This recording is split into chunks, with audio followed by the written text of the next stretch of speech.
notice of a band of players plotting to kill him, decided instead to team with Technoblade at the South Pole. And together, the duo formed the beginning of the Antarctic Empire. Immediately, they got to defending their land, killing another player who looked to be hostile. But the fighting wasn't over yet. A low rumble came from the skies. Suddenly, erupting into view was Spiky, zooming through the air in a plane. Startled, Techno and Phil prepared to attack, and as he doubled back to attempt to ram Techno off the mountain, Phil managed to strike him with his sword, scaring him away. With their land now fully secured, Phil and Techno ventured deeper into the mountain, discovering an existing stronghold over a massive underground cave expanding down over 150 blocks. As they began descending into the depths of the cave, Techno invited a new player to their faction, VoiceOver Pete. For the rest of the day, the three continued to claim land, expanding their territory over much of Australia. They also received many requests for allegiances, including an unsuccessful attempt from upcoming YouTuber Pamäť, who was not exactly satisfied with their answer, reminding them that war was also an option. Over the next week, the Antarctic Empire continued to make small advances, including various farms and better gear. But something was about to happen that would change everything. The factions mod that ran on SMP Earth allowed territories to claim land based on the amount of players they had in their faction. And having 3 members, the Antarctic Empire was able to claim 3,000 chunks of land, which wasn't much compared to the size of the map. But Techno discovered a way around this. Using an autofill feature of the mod, they would only have to claim the perimeter for the mod to autofill the rest of the land inside to be theirs, meaning world domination. And after Techno and Phil had completed their journey around the world, they pulled up the map to see if their plan had worked. Oh my god! Check the map. Oh no. Antarctic Empire owns the world. Word quickly spread across the server, and before long, everyone had logged on to see what the Empire had done. Quickly, the people became angry, and the server, led by Wilbur Soot, met in France to hold the trial of the Antarctic Empire. First, it was argued whether a crime had even been committed, as Techno pointed out that technically taking over the world was completely lawful. But quickly, it became obvious that the people would not just let them free. And so, after requests for execution and vows of brotherhood, everyone agreed that the Empire would be let free upon returning to their home in Antarctica and unclaiming the rest of the world. Satisfied, everyone returned to life as normal, and a new law was created prohibiting world domination. A few weeks would pass before the next conflict. The Antarctic Empire constructed a large railway connecting their land to Australia and began work on another base farther west. But then, Phil was alerted by Techno of an incoming enemy, contracted to assassinate him. Immediately, the Empire got in position to defend their land from the rogue assassin, until they realized who exactly was planning to attack them. Suddenly, a lot less concerned, Pete and Techno made their way down the path, managing to kill Tommy while Phil watched from the safety of their land. Over the rest of the day, Techno and Pete seeked revenge on Tommy and killed him many more times after, making sure he would not try anything like that again, which obviously didn't stop him. SMP Earth would not end for another few months, but after this point, Phil and later many other creators ended SMP Earth content on YouTube. Over his time on the server, Phil would continue to grow closer to Technoblade and Wilbur, while also befriending Tommy in it over their various conflicts. And together, the four would continue to stand by each other's sides in adventures to come. One of those adventures began shortly after the beginning of SMP Earth in late November 2019. The community felt a void following the sudden ending to Minecraft Monday in week 14. It had been the first major Minecraft event in a long time, and the community longed for more. But lucky for them, they wouldn't have to wait long, as a new event would begin only a short month later. An event much different from the likes of Minecraft Monday. This event was Minecraft Championship. Phil joined Minecraft Championship in their very first week, and immediately knew it would be much different than Minecraft Monday. While Minecraft Monday felt strictly like an intense competition, MCC brought that same level of competitiveness contrasted with a lighthearted, almost arcade-like setting. The people loved it, and the players loved it even more. During the first 2 events, things started looking pretty good for Phil. His team in week 1 had a rough day, finishing 7th out of 10, but in week 2, his team would make it all the way to the final duel, losing tragically to the Aqua Horses. It was a crushing blow, but the pain wouldn't last long, as in week 4, Phil would be teamed with 3 of his best friends, Wilbur, Tommy, and Techno. The day was Saturday, April 18th. The team had been practicing for weeks, and the moment had finally arrived. They knew this could very well be their only chance to win together, as after that event, it was likely that the 4 would not team again for a long time. And so, more determined than ever, the team made their way to the Decision Dome to vote on the first game. Game 1 was Skyblocker. Phil began by gathering wood and crafting tools for the team. Meanwhile, Wilbur started bridging towards middle, but didn't make it very far. Phil took over Wilbur's job and built his way to the middle, making him the first player there. He immediately took advantage of this, gathering loot from many of the chests. So far, ignoring Wilbur's death, things were looking good. Phil held mid, securing a kill on blue and swooping in with an elytra to take out yet another player. But the aerial assault was far from over.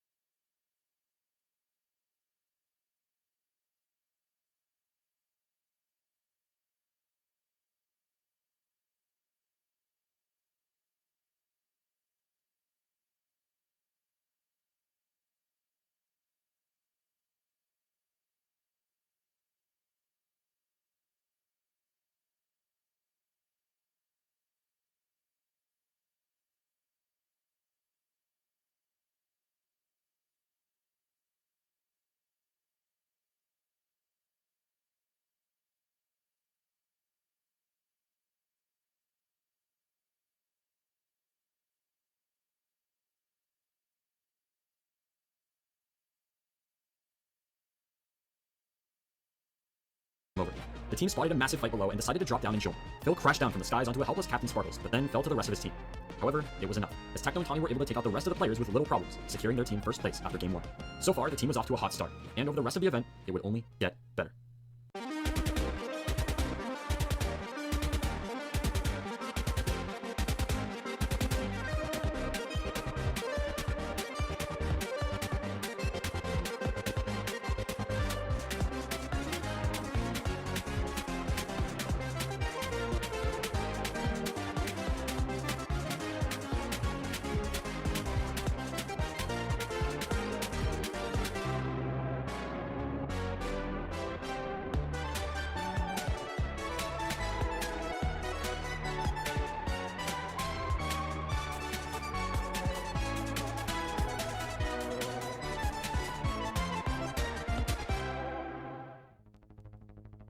this was their chance. All that stood between Phil and his first ever win were the Green Guardians. They all prepared for the final battle. One last game to decide it all. Dodgeball. Phil stared coldly into the eyes of the enemy, focused as he'd ever been and determined to stay alive at all costs. The clock ticked to 0 and the battle began. Tommy managed to get the first shot off and took out Pete, who happened to be the Guardians' best player. Returning fire, Vicstar and Michael McChill hit Tommy and Wilbur, leaving the round up to Techno and Phil. Techno got out Vic, and Phil led a bit too far in front of Michael. It was back to dodging. The two jumped every which way, hoping to confuse the Guardians enough to miss. And it worked. Phil sprinted to the center of the arena, launching a shot directly into Michael, leaving only Burn left on the Guardians' side. And with a single shot from Techno, round 1 went to the Pandas. All they had to do was win one more round, and the championship would be theirs. They all lined up for round 2, and as the clock struck 0, Phil began to dodge. Come on, come on. Nice. Oh, they're going. The wrong way. Oh, yeah. Oh, I'm out. nice! Yes, you win Minecraft Championship. They had done it. After one of the best team performances in the history of the tournament, Phil and the rest of the team had finally won. And scoring third on the individual leaderboards, Phil had put up his best performance yet. Over the rest of the tournaments, Phil's teams would perform fairly average with the exception of an amazing winning performance in MCC 12. And his journey in Minecraft Championship is still far from over, as he continues to participate in the events to this day. MCC gave Phil yet another opportunity to meet new creators in the community, as well as strengthen the friendships he had already made. But his next adventure would prove to be even bigger, something that would grow his channel even more than dying after 5 years of hardcore. Joining his friends Techno, Wilbur, and Tommy, he would enter the world of the Dream SMP. Whenever I'm here, I'm reminded of the song that I've scribbled on the walls. That there was a special place. There was a special place, and there was definitely that special place that exists once. It did. But even with Tubbo in charge, I don't think it can exist again. If I'm going to press it ever, it's now. The thing that I built this nation for doesn't exist anymore. The thing I worked towards doesn't exist anymore. It's over. What are you doing? Phil, Mm-hmm. do you know what this button is? Uh-huh, I do. I was just saying, I made this big point that that there was a special place when it, but it's not there anymore. You know, it's not. It is there. You've just won it back there. Phil, I'm always so close to pressing the button. Phil. I've been here like 7 or 8 times. I've been here. And you wanted to blow it all. There was a saying by a traitor, once part of Mambo, who was never meant to be. Oh my god. Oh my god! Will! It's all gone! My Lungenberg, Phil! My unfinished symphony, forever unfinished! If I can't have this, no one can, Phil! Kill me, Phil. Phil, kill me. Phil, kill me. Phil, stab me with a sword. Murder me now. I can't. Phil, kill me, Phil. Murder me. Look, they all want you to. Everything was gone.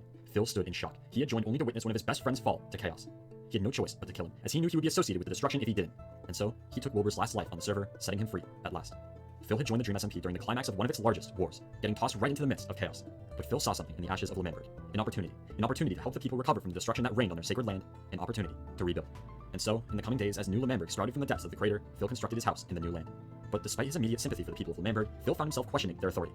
Tubbo, as Lemberg's new president, couldn't even keep his own friend from causing chaos, and when it came down to it, had no hesitation exiling him. And it made Phil wonder, if he was willing to exile his best friend, what would Tubbo be willing to do to him if their interests conflicted in the future? Rather, Phil's allegiances lied with his old friend, Technoblade. Techno found himself in a tough situation following his contribution to the destruction of Lemberg. The people hated him for it, and since they all knew where he lived, he knew he had to move. And contacting the only person he could trust, Techno and Phil moved his home far away, to a much different land, a lonely light in a sea of snow. But it wouldn't be long before Phil's relationship with Techno would get him in trouble with the government, as one day he noticed the cabinet making their way towards his house. And as Phil watched from the window, he knew his fears about Lemberg were finally coming true. We are looking for Technoblade. Just tell us where he is. You're a citizen of Lemberg. We're trying to get justice for our country. I'm not gonna tell you. He's changed his ways. This is for the country. This is not a request. This is a demand. Where do you think this loyalty that I have for this country exists? Like, I'm not loyal to this country at all. I'm pretty new here, and if anything, you guys need to prove to me that I should care. Also, Techno and me go way back, and we do not rat out on each other. If you're not going to help us through the easy way, we're going to have to go the hard way, right? Right? Fellas, look for Oh, come on. Yeah. This is a compass called Techno's compass. Phil, never forget that you weren't cooperative with us today. Yeah, I mean, this is treason. I imagine you will be put on the house arrest. Okay. All right, wait, which way does it go? Phil had no time to worry for himself. He had to warn his friend. And messaging Techno about the army closing in on his location, Phil decided to follow them to witness the event himself. Hiding at the edge of a nearby forest, Phil witnessed everything. He saw his friend being taken away from his life of peace to be killed for his acts of war. And so, he had no choice but to return to his house to avoid suffering the same fate. He watched as Techno was caged below an anvil ready to drop on his head at the flick of a lever. And then, something completely unexpected happened. He ruined the government. Hunt is growing right. What is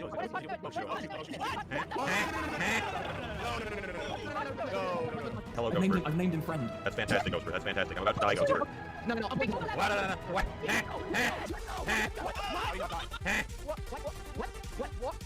He's got Carl! He's got Carl! Techno had managed to escape, but Phil remained trapped. Over the next few weeks, Phil began digging his escape route, eventually managing to break his ankle monitor with a magma block. And with the help of Techno, he escaped the confines of his home completely undetected. As they made their way through the land of snow, Techno explained that it was time for Lemberg to be destroyed, for good. They had hurt innocent people, refused to acknowledge change, and with the help of Dream, the three knew they had everything they needed to destroy every last block of the once great land. Phil didn't hate Lemberg. He hated what it did to people. Lemberg had turned people violent, drove his friend mad, and as much as he wanted to live a peaceful life, Lemberg had taken that option away the day they hurt Techno. And so, he joined the two, destroying Lemberg for the last time. It's all over but the cry, and nobody's crying but me. With the destruction of Lamberg, Phil and Techno returned to their home with a sense of satisfaction. They truly hoped that people would learn their lesson and move on. Over the following months, Phil would continue to livestream on the Dream SMP, and his contribution to the story and involvement in the community led to the biggest spike in growth he'd ever seen. And that leads us to the final stories of the legend of Philza. As in the midst of his new adventures, Phil stayed true to his word, beginning a new world of hardcore Minecraft. Phil began Series 3 shortly after his devastating death in his 5-year world, motivated by his much bigger audience. Rather than streaming to 10 to 20 viewers, Phil now found himself peaking in the hundreds. And so, excited to see where the series would take him, Phil created the world, beginning a new journey. The game had changed a lot since he started his last world. Series 3 would be played in 1.14, meaning that the oceans held a lot of value in shipwrecks and buried treasure. This greatly reduced the amount of mining necessary off the start of a new world. Phil began the world by exploring a nearby ocean, looting shipwrecks and finding buried treasure before diving deep into the caves to mine. The days went by. Phil continued to progress through the game, making his way to the Nether, finding a skeleton spawner right next to spawn, and eventually finding the stronghold. By this point, Phil was a week and a half into the new world, and things were going very well. All he needed to do was kill the dragon, and he would have access to the outer islands at the end where he could grab an elytra by looting an end city. And he managed to take it out fairly easily with the